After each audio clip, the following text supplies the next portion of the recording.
No vídeo de hoje, tudo que a gente já sabe sobre o novo livro dos monstros do D&D 2024, que vai ser lançado em 2025. Vambora! E aí, pessoal, escalei aqui. Quem tá editando esse vídeo é o Gustavo. Seja bem-vindo ao Podada, aí se ajeite. E vamos falar de livro de monstros, vamos falar de RPG. Então, a Wizard of the Coast soltou um vídeo gigantesco sobre o livro do monstro. E eu e o Gustavo assistimos o vídeo e achamos que ele não falou quase nada. Ficou com preguiça de fazer esse vídeo, porque, cara, eles não deram nada específico. Aí hoje, um monte de influenciador lá da gringa soltou blocos de estatísticas de monstros, que aí sim a gente achou que vale a pena conversar, tá? Não sei se você tá vendo esse vídeo, provavelmente você vai ver amanhã, na verdade, na quinta-feira, não sei, mais pra frente. Mas, bom, isso aconteceu hoje, e aí eu acho que já dá pra gente comentar e entender melhor o que tá acontecendo. Eu vim trazer o resumo aqui, o suco em português do que você precisa saber do novo livro do monstro. Primeira coisa que eu notei aqui, olha só, mais de 500 blocos de estatística. Então eles falaram isso várias vezes em vários livros, mas é o maior livro dos monstros de todos os tempos, com mais estatísticas, com mais monstros, com mais coisas, tá? Porque já foi feito de todas as outras edições. É tão bom quanto outros livros de monstros aí que tem, nós temos aí o Tomb of the Beast, não sei, tem muita coisa boa aí também. Mas eles tentaram expandir bastante, reformular a grande maioria dos monstros, tá? A grande maioria dos monstros foi reformulado, mudaram o design do livro e acrescentaram também pelo menos 19 monstros novos. Uma coisa interessante, agora os monstros estão em ordem alfabética e não em grupos. Por exemplo, antes para você encontrar o Pit Lord, você tinha que ir lá em Devil, né? E agora você vai direto em P, né? Em Pit Lord. Devil? Pit Lord era Devil? Acho que era. Bom, agora tem Pit Lord. É essa dúvida que você não vai ter. Pro cara iniciante não tem que fazer, gente, como é que eu vou adivinhar que cubo gelatinoso tá lá em Uns, que sei lá, gosma, e não em cubo gelatinoso. Gelatinous Cube, lá no G. Tá? Então isso daí não vai ter mais. O que mais? Você vai ter como achar, no entanto, a criatura por série. Tem lista por série. Tem lista por tipo de criatura, por ambiente que você acha criatura e por subgrupo de criatura. Por exemplo, lista só de demônio, lista só de diabo. Então, tem vários índices no final que você pode achar a criatura do jeito que você preferir. E a ideia é o livro ficar mais fluido, mais leve para quem está começando a jogar. O design foi muito atualizado, a forma de apresentar as criaturas, o bloco de estatísticas ficou muito melhor. Isso aí ficou mesmo, gente. Eu achei muito melhor, vou tentar colocar aqui para vocês alguma criatura aqui, deixa eu ver que já tem aqui, que alguém mostrou. Pera aí que eu vou mostrar para vocês uma criatura que, olha só, comparação direta aqui do D&D 2014 para o 2024. Dá uma olhada nisso aqui. Vou deixar todos os links dos vídeos que eu peguei dos influenciadores para poder mostrar para vocês. Tá, esse aqui é o Empyrean, que já existia no 2014. Olha só o bloco como é que era. Olha só o jeito que ficou. Para mim ficou muito mais fácil de ver as coisas. Eu tenho as informações mais importantes, mais fáceis de ver. Por exemplo, os testes de resistência. Antes eu achava difícil de ver. Você tinha que olhar aqui embaixo. E, por exemplo, às vezes joga... no caso dele aqui, joga destreza. Qual que é o destreza? Só o mais 5? Ou ele tem que somar alguma coisa? É só esse mais 5 aqui? Você não sabe diretamente. Aqui você sabe que é mais 5. Então isso aí foi uma mudança de forma de colocar as coisas muito melhor. E também as coisas estão mais compactas, menores, mais fáceis de ver de maneira geral. Então você corre o olho e você consegue ver as informações mais importantes. Primeiro, por exemplo, a iniciativa está aqui em cima. Onde está a iniciativa aqui, ó? Vamos procurar. Nem sei, não sei, eu tenho que fazer conta da iniciativa. Não sei qual que é a iniciativa dele. É só destreza, mais 5, mas olha o tempão que eu demorei. Aqui é mais 19. Então você já viu, bem mais fácil aqui o que você precisa saber. Então o design foi bem aprimorado, isso aí realmente foi. Houve muitas revisões de habilidades de monstros. Então os monstros, eles tentaram diferenciar ao máximo o que eles fazem, o tipo de ação, trazer algo únicos, não ser só saco de XP, saco de PV com um ataque único, tá? Eles terem estratégias diferentes e principalmente nos levels mais aumentados, eles melhoraram bastante as táticas que os monstros podiam realizar. Então os dragões, por exemplo, mais elevados ganharam conjuração, isso já tinha no 3.5. Eles são mais resistentes, têm mais pontos de vida, têm mais habilidades. Então os monstros de CR mais elevado, os CRs não mudaram, mas eles ficaram muito mais poderosos. Eles fazem muito mais coisas. Nós vamos ter essa noção aqui quando a gente olhar o Empyrean, que foi mostrado no canal D4. Aí eles tentaram fazer o seguinte, criar mais variações de monstros. Então, por exemplo, tinha um vampiro. Eles criaram vampiros mais fracos, vampiros mais fortes, que sirva de chefão da campanha vampiro e também sirva de pequenos vampiros aí que tem desde os levels mais baixos, que você pode apresentar tipo de criatura em levels mais baixos, sem ser um vampirão, mas ter uma sequência ali. E você pode usar de minions depois. Então eles tentaram diferenciar ao máximo. Os goblins, por exemplo, tem o Goblin Minion agora, para você poder jogar vários goblins lá no campo de batalha. E tem o Goblin Hexer, que é o Goblin Conjurador, que tinha lá no 4.0. Então eles trouxeram mais variações dos monstros que já existiam. E os monstros que existiam, eles tiveram várias modificações e foram revisados. Ou com uma diferença no ataque. Nos levels baixos, a diferença é menor, porque já estava bem competitivo. Nos levels mais altos, a diferença é muito maior. Mas até os tipos de criatura. Por exemplo, Goblin agora é um tipo fada. Hobgoblin, os Gnolls também. Acho que Gnoll agora é tipo Fiend. Ou tipo fada também, mas eu não tenho certeza. Os orcs são tipo Fiend, acho que são os Gnolls, são tipo Fiend. Não... Então, assim, você vê que eles separaram mais criaturas, porque senão o cara que era, por exemplo, tinha alguma habilidade que se vinculava a um tipo de criatura, escolher um tipo de criatura, tinha desvantagem, porque não tinha tantas criaturas féricas, tantas criaturas do tipo Fiend, do tipo infernais, assim por diante. Então, eles separaram mais. É óbvio que tem ainda categorias que tem muito mais que outras criaturas, mas eles tentaram trazer uma diversificação melhor. Isso seria interessante se o Ranger tivesse uma habilidade que fosse útil contra um tipo específico de criatura, né? A gente bem que falou que podia ter isso. O que mais? Os monstros agora têm habilidades também que são ativadas pelo Blooded, aquela condição que acontece quando ele está comendo 50% de vida. Então, alguns monstros fazem coisas diferentes quando estão comendo de 50% dos pontos de vida. Eu acho essa ideia muito bacana. Então, tem essas novas mecânicas e uma integração de novas magias que vieram do novo D&D. Então, magias que foram modificadas para que fossem melhor para monstros também, não só para os livros dos jogadores. Então, famílias expandidas, por exemplo, sucubus e incubus. Eles são tratados como criaturas separadas, mas um pode transformar no outro, mas são criaturas diferentes. Construtos, celestiais, us, tem vilões finais. Então, cada tipo de criatura, construto, celestial, us, demônios, diabo, todo tipo de criatura agora tem um chefão final. Tem uma ameaça de final de campanha. Então, em todos os níveis, até mesmo besta, que não tinha nada muito forte, agora tem, inclusive, eu vou mostrar para vocês, espíritos bestiais, que são supra-sumos CR20 ou mais daquele tipo de criatura. Então, agora todos os tipos têm, o que pode dar ideias muito legais para campanhas, monstros gigantescos, eu acho que inspiram bastante e podem ser temas de muitas aventuras. Eu acho isso bem legal mesmo. Os desafios são mais consistentes, então eles atualizaram as habilidades do monstro para corresponder realmente ao CR deles, ao nível de desafio deles. Como os blocos ficaram um pouquinho menores, na maioria dos monstros vai ter um pouquinho mais de informação sobre o monstro, informações que são mais relevantes para te inspirar durante a aventura. Eles terminam dizendo que o livro dos monstros é tanto um livro de regras quanto um livro de inspiração para a campanha, para temas que você vai utilizar. Eu acho que tem uma grande chance de eles conseguirem fazer isso de uma maneira bem legal mesmo. E aí eu espero que o Gustavo tenha baixado aí as imagens, porque para mim, uma das grandes mudanças também é as imagens. Gente, as imagens ficaram maravilhosas do livro. E ao invés de ter aquele monstro fora de contexto, então você vai lá ver o Empyrean antigo, é só um construtor, um cara gigante lá com uma armadura, agora é um ser celestial no meio do espaço, assim, uma coisa maravilhosa, fantástica. Então, o contexto que eles deram, ao invés de você ver lá um gigante, só um homem grande com um tacape, agora você vê ele destruindo uma muralha. Então você vê coisas muito geniais, geralmente utilizando as habilidades icônicas deles, como a Pantera Deslocadora, demonstrando a cópia que ela faz. Ou o Beholder jogando um raio com um dos olhos dele. Então você realmente tem um monstro mais em contexto. Eu acho que a arte desses livros está impecável, está genial. É uma coisa que realmente não tem nem o que falar. O que eu gostaria de mostrar para vocês agora? Eu queria mostrar alguns monstros mesmo, para você poder comparar e entender o nível de diferença. E esses monstros que eu estou pegando foram vistos, né, em vídeos de outros influenciadores americanos. Então eu vou tentar citar, mas está todos os vídeos aqui embaixo, tá?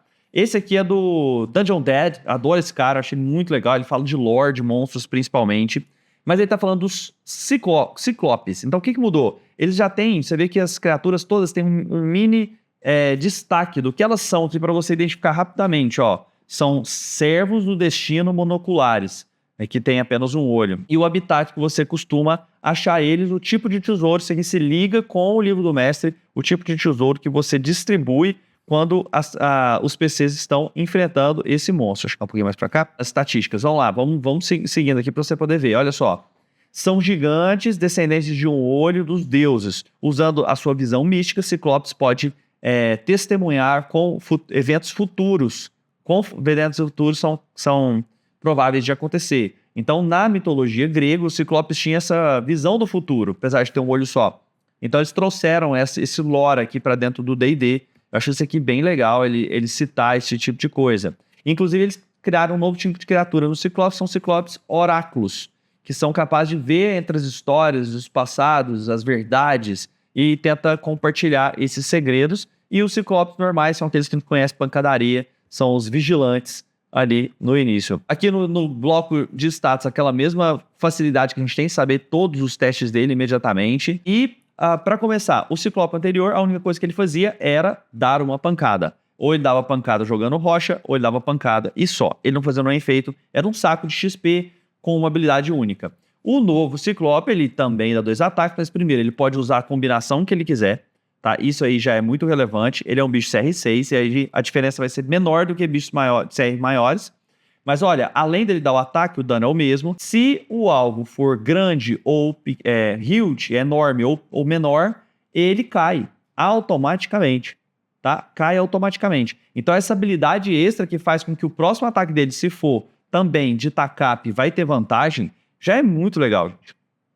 Já é um negócio já bem divertido. Já pensa ele com uma estratégia diferente. Ele vai tentar derrubar as criaturas e depois os outros Ciclopes, por exemplo, vão ter vantagens para atacar, ou ele mesmo vai ter vantagem para atacar. Então isso aí já te dá uma perspectiva diferente, tá vendo? Que tem um saborzinho a mais aqui. A pedra que ele joga tá a mesma coisa, tá o mesmo tanto de dano, não faz muita diferença. Mas ó, ele tem também essa habilidade aqui, ó. Uma visão limitada, que recarrega quando você tira um 6. Qual que é o gatilho? Uma criatura que o Ciclope pode ver faz um ataque contra ele. Qual que é a resposta? Ele impõe desvantagem no ataque e o Ciclope ganha vantagem nos ataques até o final do próximo turno do Ciclope. Então alguém vai atacar ele dá desvantagem e depois ele ganha vantagem nos ataques dele. O que faz com que ele acerte, derrube, tenha mais desvantagem ainda, por exemplo, ou possa jogar à distância com vantagem. Então você vê que a mesma criatura, mesmo CR, tem mais pontos de vida, eu esqueci de falar isso, né? Tem mais pontos de vida, ficou melhor aqui para você ver os testes, e os ataques ele fazem mais coisa, fazem coisas mais interessantes. Isso aí dá para perceber. Ele também mostra para nós aqui o Oráculo. O Oráculo também ficou bem legal, já é um Ciclope com CR10. Ele tem também um ataque radiante, que dá dano radiante, aí já é pior, por exemplo, para Bárbaro, que tem resistência a danos normais, né, a danos de bludgeoning, de contusão, a danos cortantes e perfurantes. Ele tem também um Flash of Light, que ele dá dano à distância, tá? Dano radiante também. E o alvo tem desvantagem nos ataques contra o Ciclope no próximo turno. E além disso, ele tem magia, tá? Então ele tem magias que ele usa 2 vezes por dia, como por exemplo, Olho Arcano, detectar magia, localizar objetos.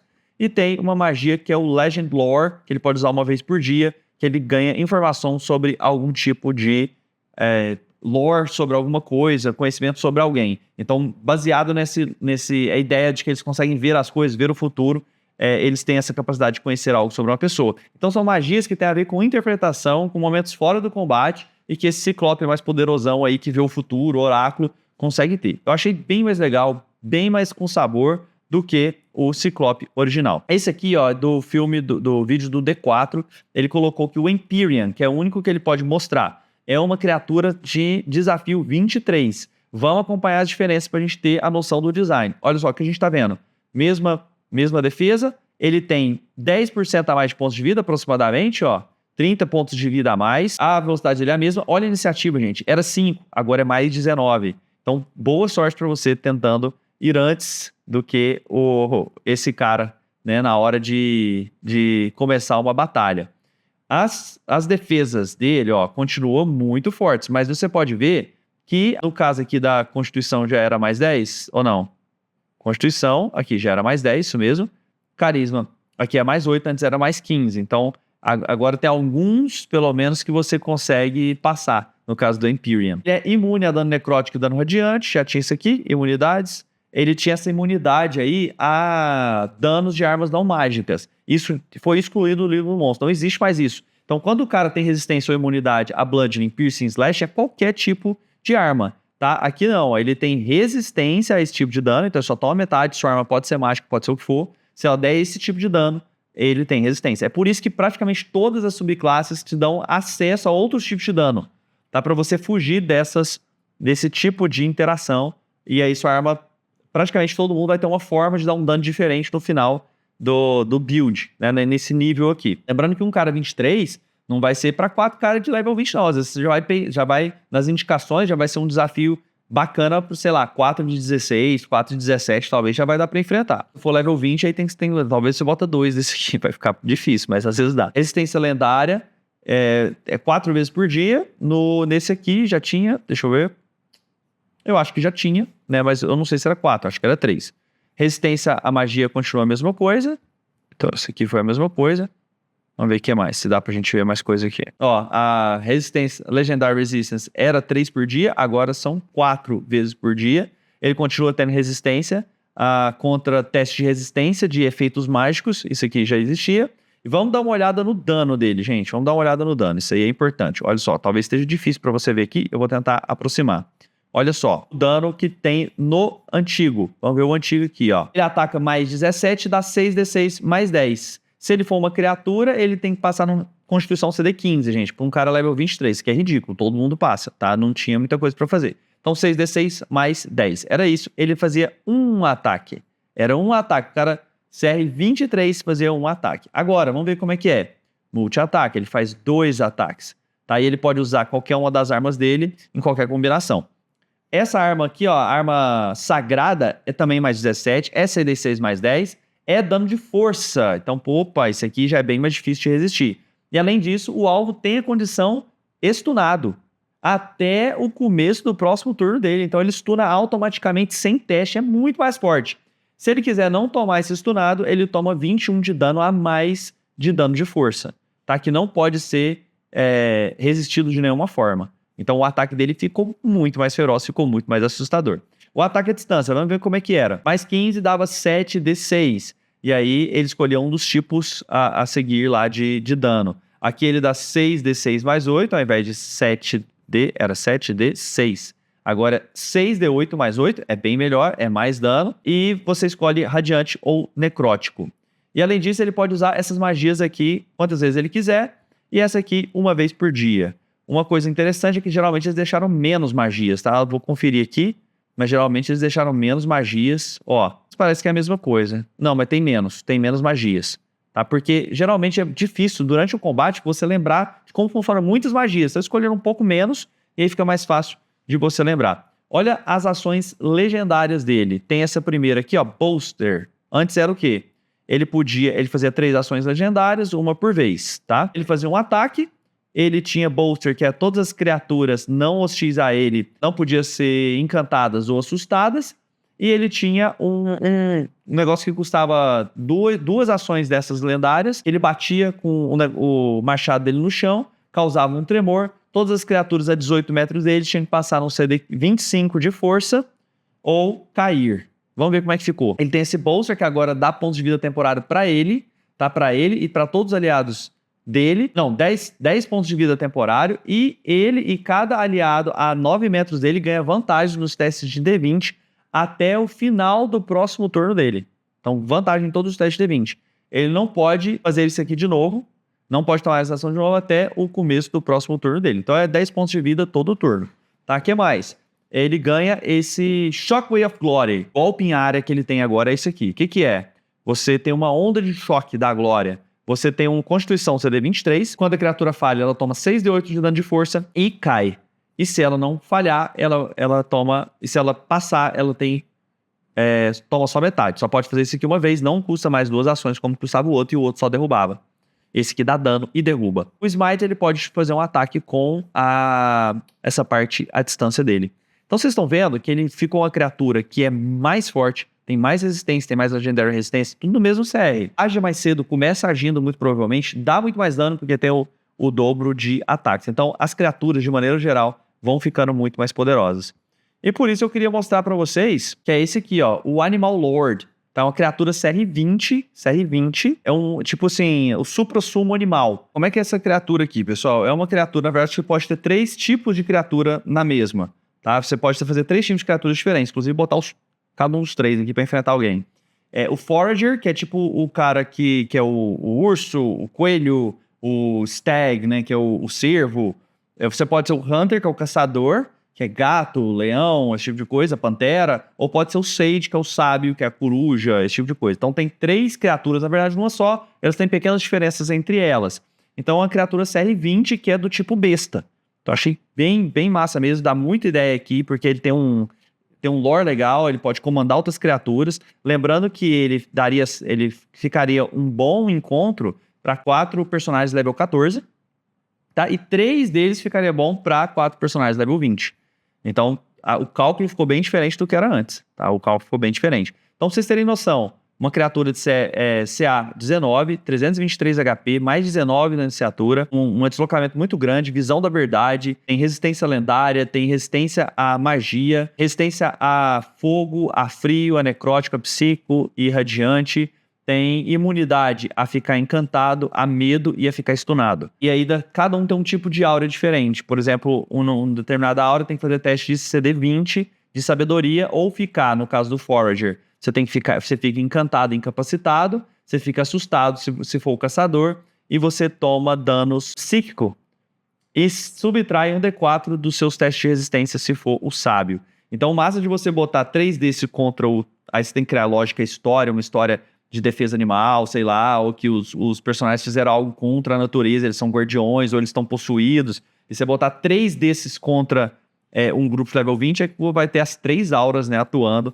Vai ser uma luta muito assustadora, muito difícil. Muito bem, o que mais? As ações. Então, eles têm ações muito interessantes, por exemplo, obrigar os outros a fazer teste para poder dar tipos de dano diferente.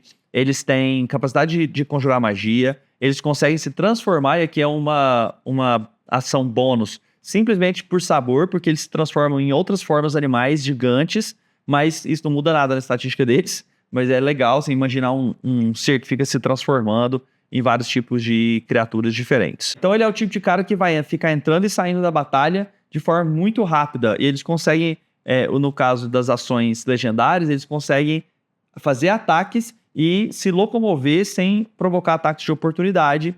Então isso faz com que ele seja um tipo de criatura que pode entrar, tipo, dar um monte de dano em alguém e sair da batalha e se esconder e ir para as copas das árvores e dificultar ser encontrado. Então é uma criatura que é bem assustadora. Então, pessoal, o que a gente fez nesse vídeo aqui? A gente tentou trazer para vocês as principais mudanças do livro do monstro e trazer alguns exemplos de coisas que estão acontecendo. Tanto um animal novo, quanto a mudança no Ciclope, mudanças em bichos que já existiam. Tomara que alguém coloque aí as mudanças nos dragões pra gente fazer um vídeo para vocês. Mas eu quero saber a sua opinião. O que você acha que aconteceu? Se você gostou dessa mudança? Se você não gostou, coloca aí nos comentários. E...